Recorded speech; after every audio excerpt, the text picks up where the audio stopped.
Mehribanlym, salam hemmeňize. Moda Fasonlar kanalymyza hoş geldiňiz.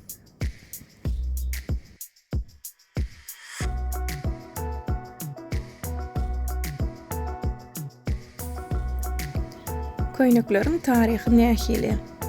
12-nji we 13-nji asyrlarda Ýewropanyň ilk universitetlerini okaýan talipler eşikler geýipdirler. Olara ýollaş eşikler we şapkalar ýagdaýlaryny görkezipdir. 14-nji, 17-nji asyrlarda mantia adalasy islenip uzun, ýumşak, doň ýaly eşigi suratlandyrmak üçin ulanýardy.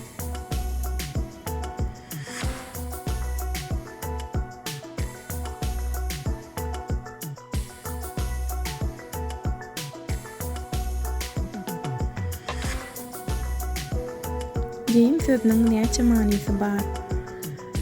Köýnek aýal gyzlaryň eşikleriniň bir bölegi. Geyim adama geyimler toplumydyr. İlk öýlen geyim sözü eşiginiň özüni aňladýar.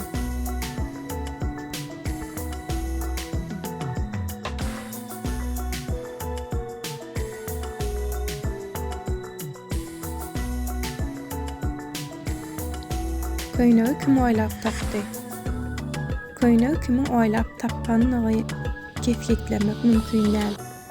Taryhçylar gadymy dünýäde eňin eşik ýasamagyň diňe aýallar tarapyndan amala aşyrylmadygyny ynanýarlar.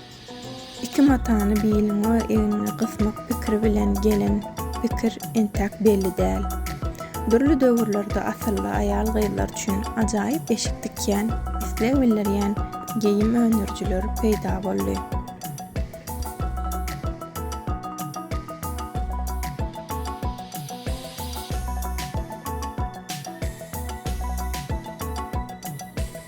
Gyzlar, köýnekler haýsy matadan dikilýär. Bir günlük köýnek üçin zyga matalar we palta ideal mata sebäpli. Olar gowy demalýar we bedenine çygyly sündürýärler. Akşam bolsa ýüpek ýaly, tebigy materiallara iler tutmak has gowdur. Tomuz köýnek üçin yssyk howada rahat bolmak üçin ýokary derejeli dem alyş mata saýlamaly.